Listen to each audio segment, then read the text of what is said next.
friends, this is Jennifer from DecorSauce, and today the video that I'm going to be sharing with you is how to install Allure plank vinyl flooring, the GripStrip. This color is actually in rosewood, and this project was a very small portion of a much larger project that I completed. That is actually the room behind me.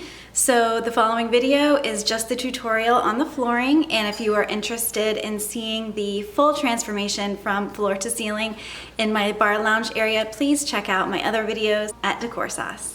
Thanks so much for watching and have a great DIY. So I've cleaned my floor now about, 25 times. I've swept it, I've used the shop vac, I've used a regular vacuum and the broom, trying to get every little bit of rock and debris that's underneath, that's gonna be, or that's on the concrete right now, so that it's not underneath my vinyl floor when I lay it. I am beginning to lay the first row, which is pretty self-explanatory. You just start at one end of your room and you start with a full-size plank. When you get to the second row, that's where things get a little bit more tricky, because you're going to want to lay it at, the planks are 36 inches long and 6 inches wide. And the first row, I'm just gonna do full-size planks until the very end. Then I'm gonna cut a piece to fit if it doesn't fit. And then for the second row, you're gonna start in at 30 inches instead of 36, and that way you get a staggered appearance so that you don't have all your lines running the same way, because a wood floor would never look like that. So anyway, so I'm just beginning my first row now, and then and I'll show you how I'm doing it, and then I'll show you how I do the second row when I get to it. So I've laid about 4 planks now along the wall here, as you can see. And they say that you want to leave about 1/4 inch between your wall and where the flooring starts.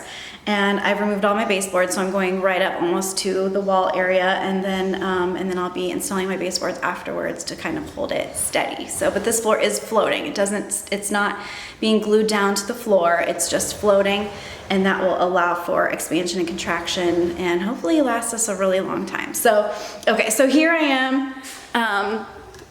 With about 4 in, and they say that you want to lay it at or put it in at a 45-degree angle, up high, line up the two, kind of push so it's nice and tight, and then roll it down.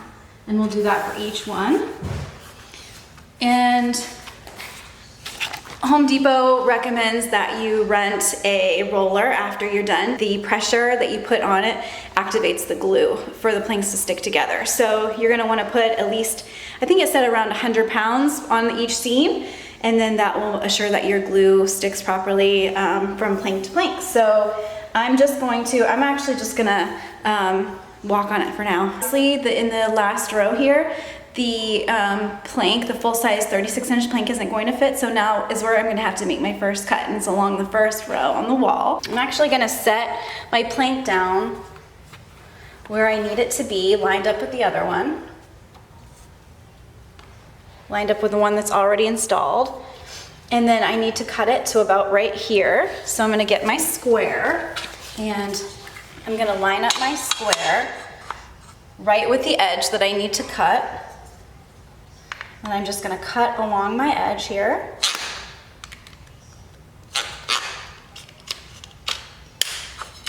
And I've made a little notch, as you can see. And then I'm just gonna snap it off.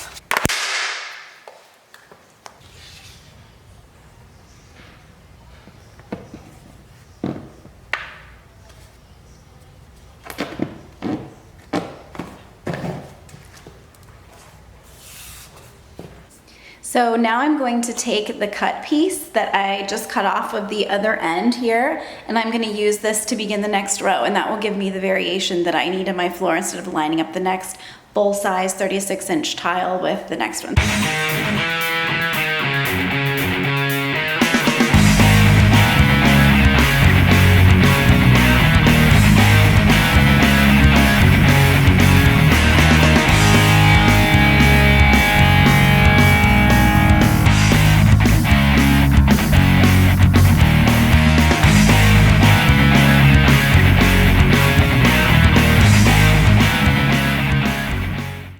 So my floors are almost done, and I'm just now at the tricky part, which is finishing the floor. So as you can see, right here is I have a 1/2 inch gap between the last plank and my wall piece. And unfortunately, it's just slightly larger, the gap, than what my trim will cover up. So I do have to cut long pieces of the flooring to lay them down in this gap, which is a real pain and the worst part of the project, because getting it this close to the wall and having them stick down right is really challenging. So I just will show you what I'm doing here. I'm taking 1/2 inch pieces like this that we cut off lengthwise of the tile, with the cut side facing the baseboard and the edge from the manufacturer facing the next tile. So we're working backwards. It's a little bit challenging, but this is how you finish the floor.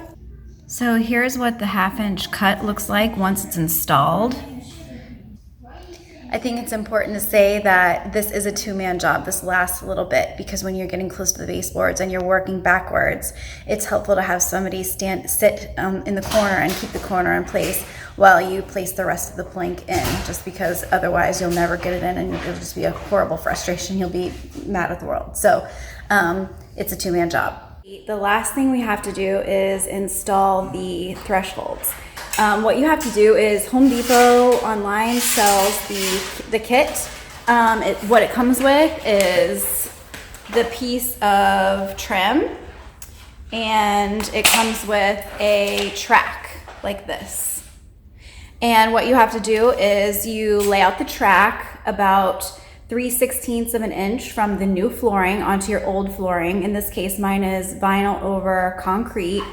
And then you take a hammer drill and you have to drill this track, like here, down into your concrete. So you line it up like this, 3/16 of an inch from your new floor, and then you just drill. As you can see here, it's got holes. So you just drill. You line it up where it needs to be, and then you just drill holes into the concrete. You don't have to do every single hole. You can do every other hole. It's just to hold it in place. And then after you install that, and it comes with the screws and the anchor kits as well. And it's called T-mold for this particular purpose, because there's not a lot of variation in between the two floors. There's not a big step. It's not like you're going from carpet to this floor or tile from this floor. So just need the T-molding. And it looks like this on the underside.